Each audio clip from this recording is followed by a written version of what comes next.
good instruction and good examples on these for each one of these, except anastrophe. Anaphora is the repetition of the same word or words at the beginning of successive phrases, clauses, or sentences. So you can see already it sounds a little bit like anadiplosis, doesn't it? But the difference is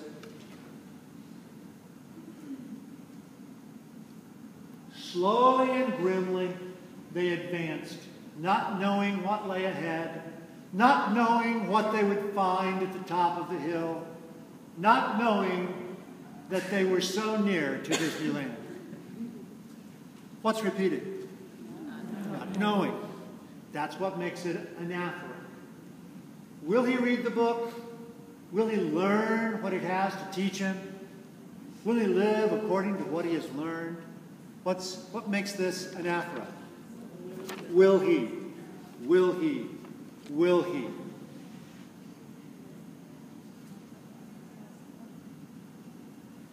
And anastrophe. This one you're very familiar with too. If you're an English teacher, you're extremely familiar with this because you grade students' papers.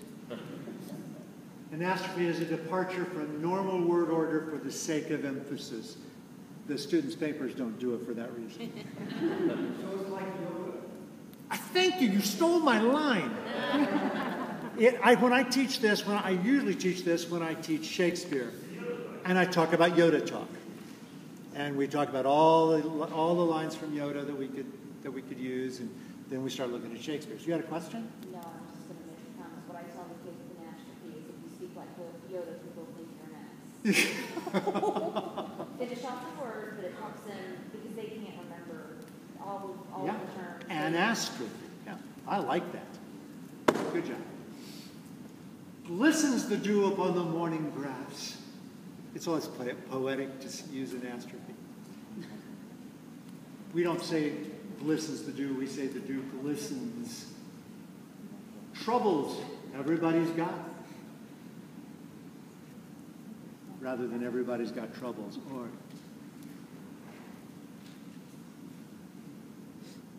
there is no try. Try not. Do. Do or do not. Busy you are. Foolish you are. Angry I am getting. Stupid this sounds. So, anastrophe. That's good. I like your little hint there about an ass. That's good. She said, she tells her students, if you speak like Yoda, you sound like an ass. Anastrophe.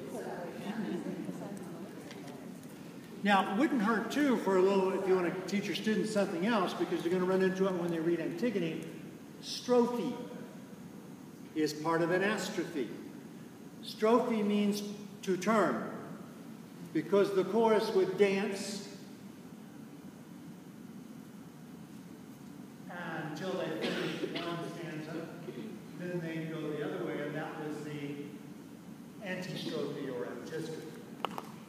So, anastrophe, you're turning the words backward, because the ana part is backward.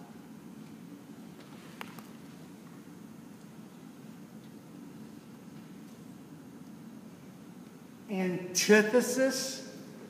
Now you're going to make me want to look for little clues. Just the anti part, which should help. It's against.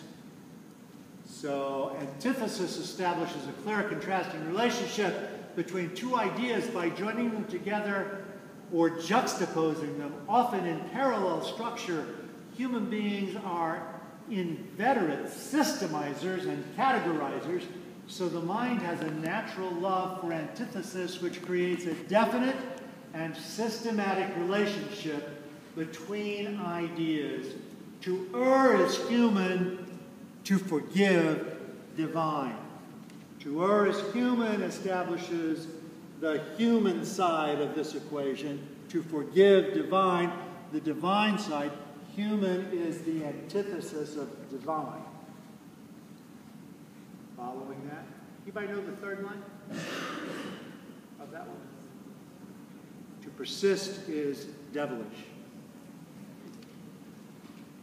Also we have success makes men proud, failure makes them wise. What's the antithesis? We have the antithesis, the balance between success and failure, and the balance between pride and wisdom. So both function in the antithesis. You're familiar with that one too, are you not? You've seen that one. Again, it's used a lot in 17th century and 18th century writing. You'll encounter it.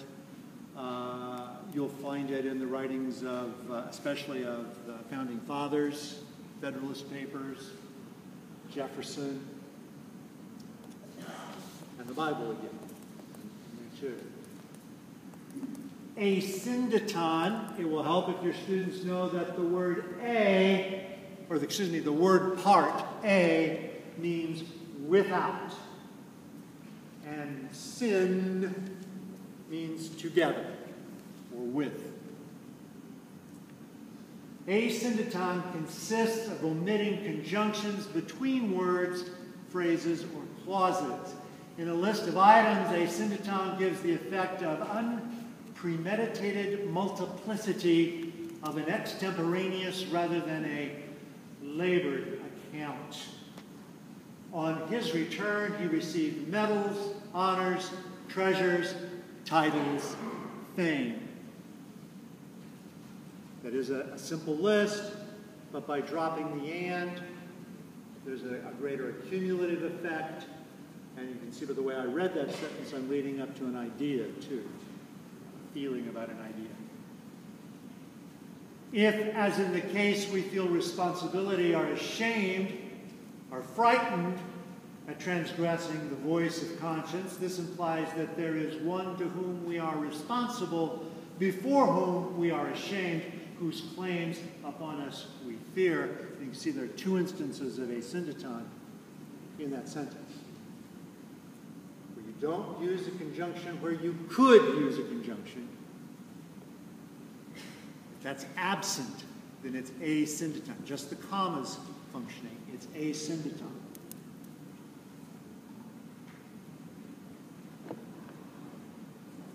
Really wish I had a blackboard or a whiteboard to use right now, because chiasmus is a visual thing that is not going to be easily shown up there. I didn't realize when I made this sheet that it was going to be projected this way. I thought I was going to have it on a PowerPoint, and so you don't get to see the pretty X that I'm going to make.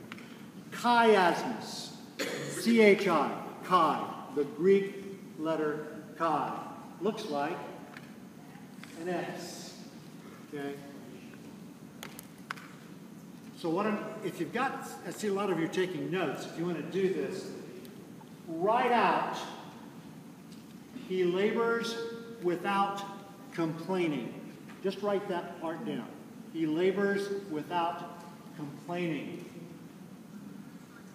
Then right beneath that, beneath the word labors, write the word and. And then beneath the word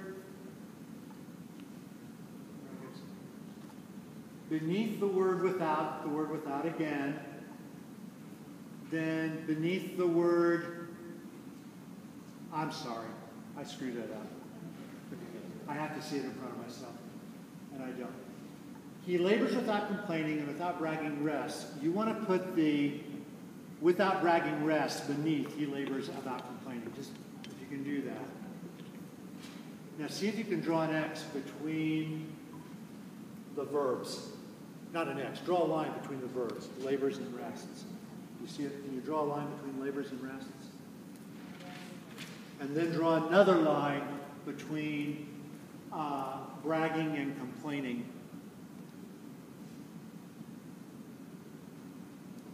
Have you made an X?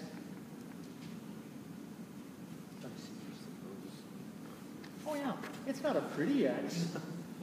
It's a flattened X. But do the lines cross each other? Yes. That's what's important. You may want to do this with your students, is take some examples off the internet, do as many as you can, and have them Write out the lines and then draw the X so they can see that it is chiasmus. This will pose a little bit of a challenge when it appears in the competition if they don't get this structure down in their minds, because it's not easily recognized unless you are thinking in your head how you're supposed to get those crossed lines. St. Paul loves these too. There are a lot of examples of chiasmus in his letters.